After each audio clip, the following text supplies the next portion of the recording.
गया, मेरा जग से बंधन तोड़ दिया। ऐसी करी गुरुदेव दया, मेरा जग से बंधन ऐसी करी गुरुदेव दया, मेरा जग से बंधन तोड़ दिया। ऐसी करी गुरुदेव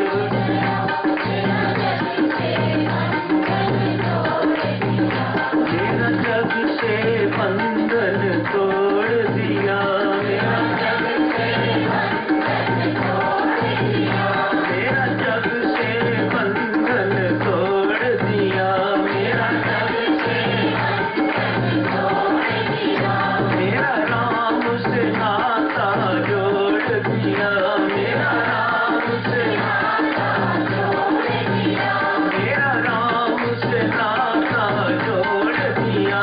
मेरा राम से नाता जोड़ दिया। मेरा जग से बंधन तोड़ दिया। मेरा जग से बंधन तोड़ दिया। मेरा जग से बंधन तोड़ दिया। मेरा जग से बंधन तोड़ दिया। मेरा राम से नाता जोड़ दिया। मेरा राम से नाता जोड़ दिया। मेरा राम से नाता जोड़ दिया। मेरा राम से नाता जोड़ दिया। मेरा राम से नाता जोड़ दिया। मेरा राम से नाता जोड़ दिया। मेरा जग से बंधन तोड़ दिया। मेरा जग से बंधन तोड़ दिया। मेरा जग से बंधन तोड़ दिया। मेरा जग से बंधन तोड़ दिया। ऐसी करी गुरुदेव दया, मेरा जग से बंधन तोड़ दिया। ऐसी करी गुरुदेव दया, मेरा जग से बंधन तोड़ दिया। ऐसी करी गुरुदेव दया, मेरा राम से नाता जोड़ दिया।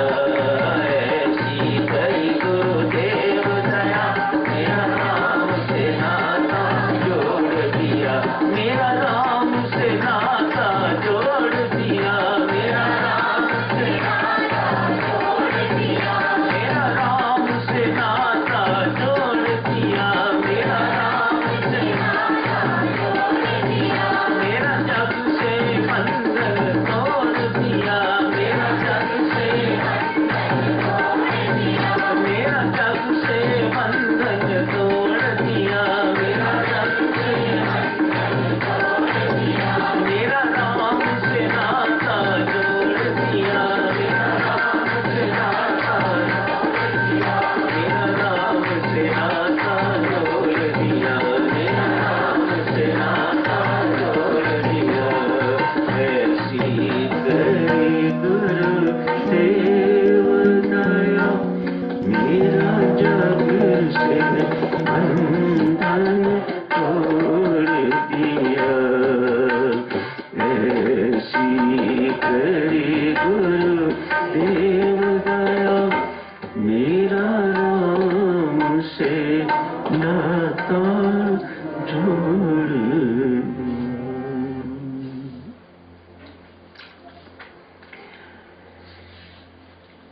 भक्त चरणदास श्री कृष्ण ने पूछा, इतने वर्ष तक आपने गुरु सेवा की है, अंत तक क्या प्राप्त हुआ तुम्हें?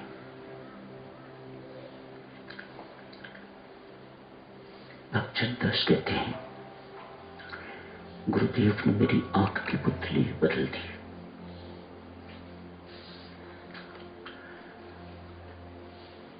विराट स्वरूप की जो चर्चा चल रही है सदक्षण, भगवान श्री कृष्ण ने भी अर्जुन की आंख की पुतली बदल दी है। गुरु महाराज ऐसी दया करते हैं, ऐसा उपकार करते हैं। दिव्य चक्षु जी, ज्ञान की चक्षु जी अर्जुन को चरण चक्षु से अर्थ मेरे विराट स्वरूप को, मेरे इस दिव्य स्वरूप को, विश्व रूप को नहीं देख सकेगा। मैं तुम्हें अपने नेत्र देता हूं, दिव्य दृष्टि, ज्ञान चक्षु तुम्हें देता हूं। चरण चक्षु से नहीं, ज्ञान चक्षु तुम्हें देता हूं। उनसे ही तू मेरे विराट स्वरूप को देख सकेगा। भक्तजनों, जिसकी दृष्टि यहां से उतनी दूर तक है, वह इसके आगे क्या हो रहा है वह नहीं देख सकेगा। इसे ससीम दृष्टि कहा जाता है।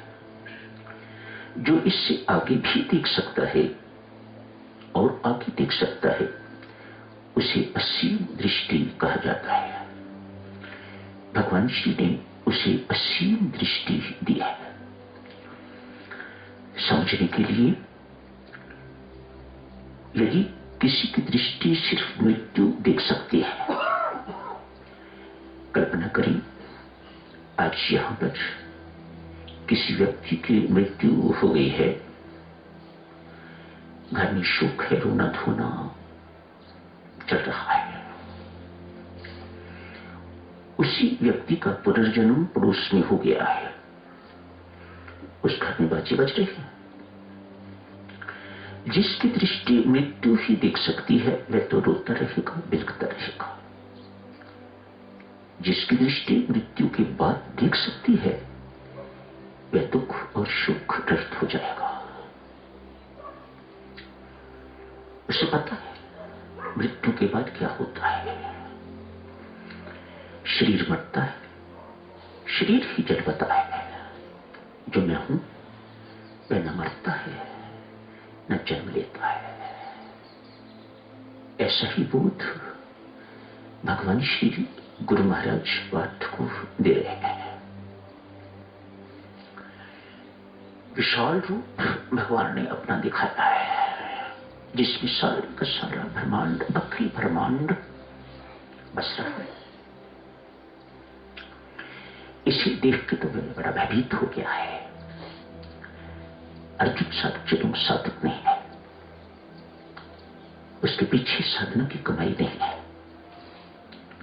परमेश्वर किसी पर भी अकारण अहेतुक कृपालु हो जाता है तो ऐसा अर्जुन है। हाँ, श्रद्धा बहुत है, प्रीति बहुत है, ये गुण सरलता अपार है। ये गुण अपने आप में पर्याप्त है व्यक्ति को परमात्मा की कृपा के पात्र बनाने के लिए। साधना नहीं है, क्योंकि साधना नहीं है इसलिए उस विराट स्वरूप को, उस विश्व रूप को, उस विकराल रूप को देखने की तैयारी नहीं है। अतः भयभीत है, बहुत डर रहा है। मैंने कृष्ण को कैसा देखा हुआ है और ये मुझे कैसा रूप अपना दिखा रहे हैं। जो विचित्र बात वह देखता है वह ये, भीष्म पितामह, द्रोणाचार्य, कृपाचार्य, कर्ण इत्यादि सब के सब उस विराट स्वरूप में मरे पड़े हैं।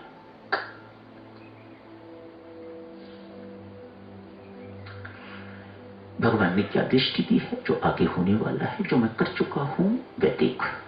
तू नहीं देख सकता, तेरी ससीम दृष्टि ये सब कुछ नहीं देख सकती। असीम दृष्टि तुम्हें चाहिए। मैंने अपनी दृष्टि दी है। मेरे लिए ना कोई भूत है ना भविष्य, मेरे लिए सब वर्तमान ही वर्तमान है। मुझे भविष्य का भी पता है, भूत का भी पता है, जो हर एक को पता नहीं। इस वक्त अर्जुन को भगवान श्री ने ऐसी दृष्टि दे दी है। सब मरे पड़े, अर्जुन बहुत प्रसन्न है। मेरी यही तो समस्या थी, मुझे इनको मारने में ही बड़ा भय लग रहा था, बड़ा भारी संकोच था। भगवान ने ये मुझे अपना विराट स्वरूप दिखा के तो मेरा संकोच सारे का सारा खत्म कर दिया। भगवान ने इस बात को समझ गए, अतएव अपनी दी हुई दृष्टि वापस ली। ये बहुत महत्वपूर्ण है। यदि अर्जुन के पास वही दृष्टि रहती है तो अर्जुन न धनुष उठाएगा, न युद्ध करेगा। भगवान वह नहीं चाहते। भगवान ने विराट स्वरूप इसलिए नहीं दिखाया कि उसका साधन खत्म हो जाए, इसलिए दिखाया है कि उसका कर्तापन का अभिमान खत्म हो जाए। मारना तो उसी को है, स्टेज पर एक्टिंग उसी को करनी है, लेकिन मारने के बाद उसके मन में अब ये अभिमान नहीं आएगा कर्तापन का कि मैं इन्हें मारने वाला हूं। क्यों? वह देख चुका है कि ये भगवान ने अपने विधान के अनुसार पहले ही मार रखे हुए, मैंने सिर्फ खड़े होके तो तीर चलाना है, बस बाकी का काम भगवान ने कर रखा हुआ है। कर्तापन का अभिमान है। पार्थ, ये तुम्हें जो विराट स्वरूप, ये ज्ञान जो तुम्हें मैंने दिया है, दर्शाया है, वह इसलिए नहीं कि तू युद्ध न करे, नहीं, साधन मिटाने के लिए नहीं, लेकिन तेरे कर्तापन का अभिमान मिटाने के लिए ये सब नाटक मैंने आपको दिखाया है। हर एक के लिए साक्षियों ये बहुत जरूरी है। हर एक के गुरु भगवान श्री कृष्ण जैसे तुम्हें, उन्हें जगत गुरु कहा जाता है, लेकिन जो जगत गुरु ने समझाया, जो दर्शाया, उस ज्ञान को सामान्य गुरु, संत महात्मा श्रोताओं को, अनुयायियों को, संगत को ये बार बार समझाते रहते हैं। तो एक ढंग से ये संत गुरु भी भक्तजनों को वही ज्ञान चक्षु देते हैं, ताकि कर्तापन का अभिमान खत्म हो जाए। बहुत खतरनाक चीज है साधकजनों ये कर्तापन का अभिमान, बेटा, डूअरशिप। कर्तापन का अभिमान अर्थात डूअरशिप, मैं करने वाला हूं। ये कर्तापन, कर्तृत्व कैसे अभिव्यक्त करता है अपने आप को? दो शब्द याद रखिए, मैं और मेरा। इन दो शब्दों के माध्यम से ये डूअरशिप अभिव्यक्त करती है। ये कर्तृत्व अभिव्यक्त करता है अपने आप को, अभिव्यक्त करता है, व्यक्त करता है, मैनिफेस्ट करता है इन दो शब्दों के माध्यम से। आप सबको पता ही है, रामायण जी में जो करके दिखाया है वही गीता जी में लिखा गया है, या यूं कहिएगा जो गीता जी में लिखा गया है वह रामायण जी में करके दिखाया है। आज एक उदाहरण साधक शुरू करते हैं प्रभु राम की। उनमें कर्तापन, कर्तृत्व बिल्कुल नहीं है। कल हनुमान जी की बात करेंगे, उनमें भी कर्तृत्व बिल्कुल नहीं है, ये शून्य है। भगवान राम ने राजा जनक के दरबार में शिव धनुष को तोड़ा है, सबको पता है। बहुत देर तक तो तमाशा देखते रहे, उठे नहीं। मेहरबानी करके ये सब बातें बहुत ध्यान से सुनने एवं पल्ले बांधने योग्य। क्यों नहीं उठे वह जाते, लेकिन इसके पीछे जो बात हमें दिखाई देती है वह ये, कब उठे? जब महर्षि विश्वामित्र ने कहा, उठो राम, धनुष का भंग करो, राजा जनक का दुख दूर करो। प्रणाम किया, उठे। मानो कर्तापन अपने ऊपर नहीं लिया, इसमें कर्तृत्व किसका है? गुरु महाराज का। गुरु महाराज की आज्ञा बन गई कर्तृत्व, कर्ता बन गई। अब उठे, जो करेगा उसे सुख भी होगा और दुख भी होगा। जो निमित्त है बेटा, उसे ना सुख है ना दुख है, उसे पता है मैं तो निमित्त हूं। मारने वाली गोली, उसे ना दुख होता है ना सुख होता है। कुचलने वाली कार्य, उसे ना दुख है ना सुख है, उसे ना कोई सजा मिलती है, निमित्त है। उसके अंदर कर्तापन की शून्यता है। दोनों में सजा किसको मिलती है? गोली चलाने वाले को या कार चलाने वाले को? जो करता है, जिसके अंदर डूबरशिप है। भगवान श्री ने क्या किया है? अपनी डूबरशिप, अपना कर्तृत्व अपने ऊपर ना लेके तो गुरु महाराज को दे दिया है। उनकी आज्ञा का पालन करने के लिए मैं जा रहा हूं। अतएव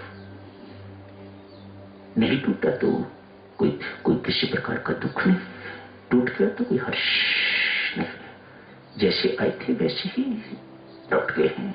महर्षि विश्वामित्र के पास जाके उनके चरणों में प्रणाम किया। जो आपने आज्ञा दी थी गुरुदेव, मैं करके आ गया। बस, नो डूअरशिप एट ऑल। धनुष टूटा, किसने प्रश्न कर दिया? और उसने ही टूटा, तूने ये धनुष कैसे तोड़ लिया? तोड़ा है तो फिर अभिमान होगा। आप सत्य कहते हैं, प्रभु राम कहते हैं, आप सत्य कहते हैं। यदि मैंने तोड़ा हुआ होता तो मुझे जरूर अभिमान होता। मैंने तो गुरु महाराज की आज्ञा का पालन किया है। किसी ने आगे जाके कहा, आपकी पहली यात्रा में 2 महिलाएं आपके जीवन में आई, एक ताड़का, एक अहिल्या। एक को आपने मार दिया, दूसरी को आपने ताड़ दिया। भगवान श्री तत्काल कहते हैं, भाई ना मैंने किसी को मारा है, ना मैंने किसी को ताड़ा है। गुरु महाराज की आज्ञा थी, उस आज्ञा का पालन किया है। No doership. अपने ऊपर कर्तव्य का बोझ नहीं लिया, अपने ऊपर कर्तव्य की थकान नहीं दी। दिन भर साधक जनों थकते हो ना, तब जब आपको ये लगता है कि मैंने ये कर दिया, मैंने वो कर दिया, इत्यादि इत्यादि। किसी एक दिन ऐसा सोच के देखो कि मैंने कुछ नहीं किया। जो कुछ करने कराने वाला है वह परमात्मा है। शाम को आपको अपनी थकान दूर करने के लिए चाय या कॉफी नहीं पीनी पड़ेगी। थकान किसकी है? कर्तव्य की, डूअरशिप की थकान है। डूअरशिप ही बंधन है। ऐसी करी गुरुदेव दया, मेरा जग से बंधन तोड़ दिया। ये डूअरशिप जो है वह बंधन का कारण है इस जग के साथ।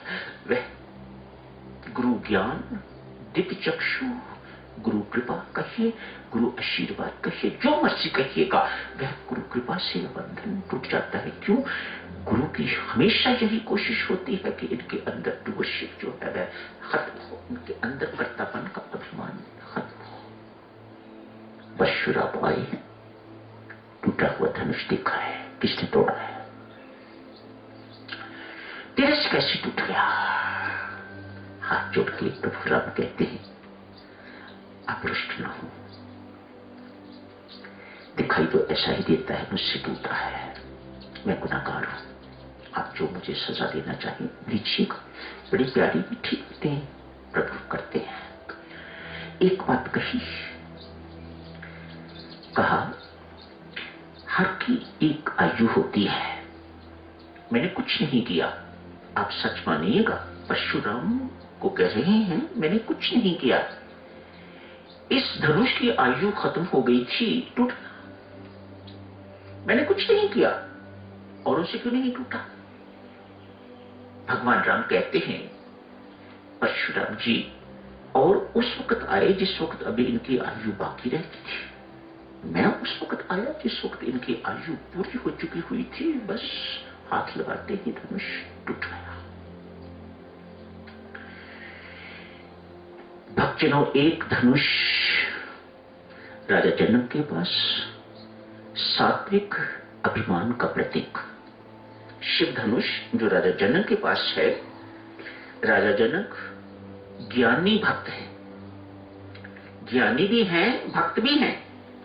ज्ञानी भक्त हैं, वह अपने पास सात्विक अभिमान भी नहीं रखना चाहते, इसे भी तोड़वाने के लिए वह तत्पर है। जो इसको तोड़ेगा वह सीता को वरेगा। मैं इसे अपने पास नहीं रखना चाहता। एक धनुष राजा कंस के पास भी है, वह संसारी है। राजा जनक देह रहित विदेह वह अपने आप को देह नहीं मानने वाले।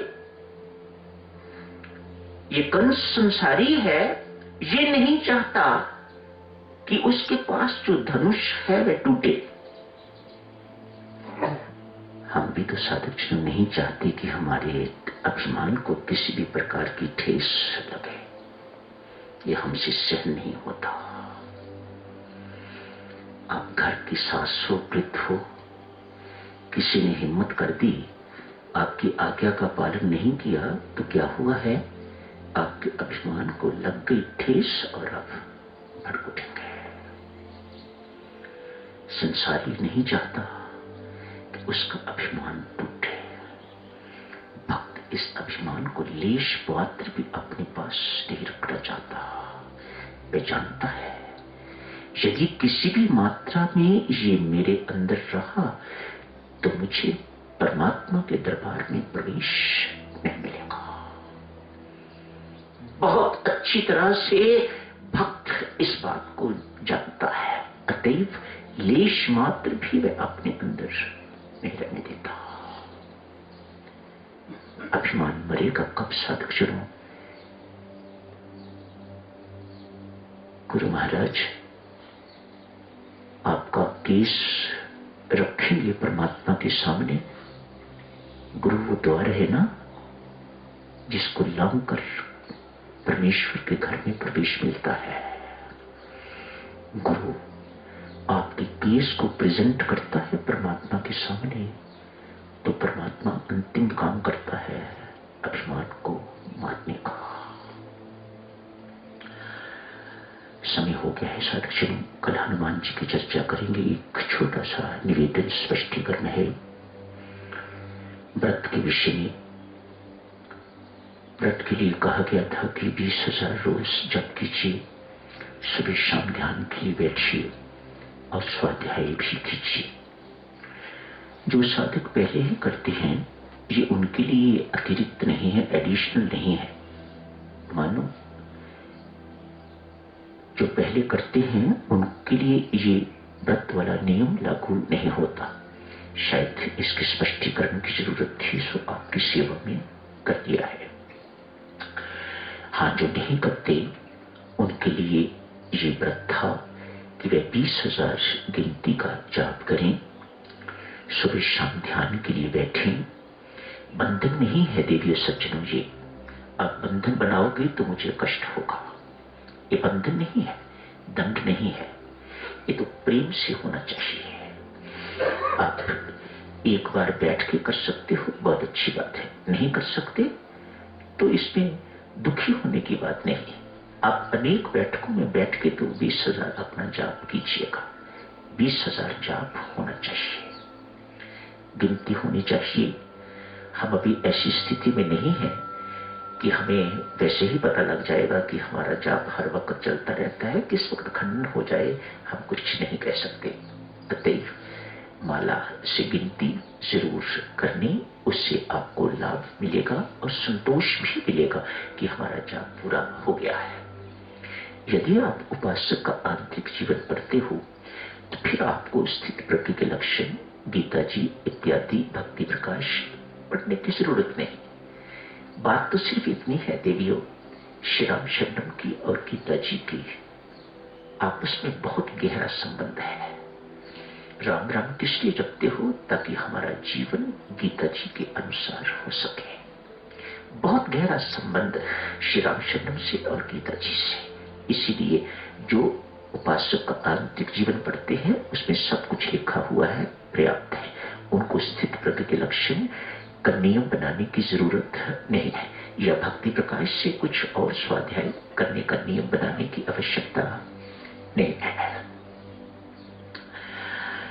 ध्यान के लिए भी साधक जनों आप जी को निवेदन किया जाता है कि सुबह 4 बजे उठिएगा। हर एक की अपनी अपनी कठिनाइयां हैं। मत सोचिएगा कि मैं उन कठिनाइयों से परिचित नहीं हूं। पति ही रात को 11 बजे आए हैं, काम हो गया। आप 11:30 बजे 12 बजे सोएंगे, कैसे कोई उठेगा 4 बजे जिसको दिन भर काम करना है? इसे विवशता नहीं बनाना, इसे शुष्क नियम नहीं बनाना। 4 बजे नहीं उठ सकते आप, कोई बात नहीं। 5 बजे से 5:30 बजे तक ध्यान के लिए तो बैठना ही है ना आपको। आप 4:30 बजे उठो, कोई बात नहीं, पर ध्यान के लिए जरूर बैठो। शाम को भी साधक जनों, व्यापारी है, कर्मचारी है, उनसे 6:30 से 7 का नियम निभाना, ऐसी अपेक्षा रखनी गलत बात है।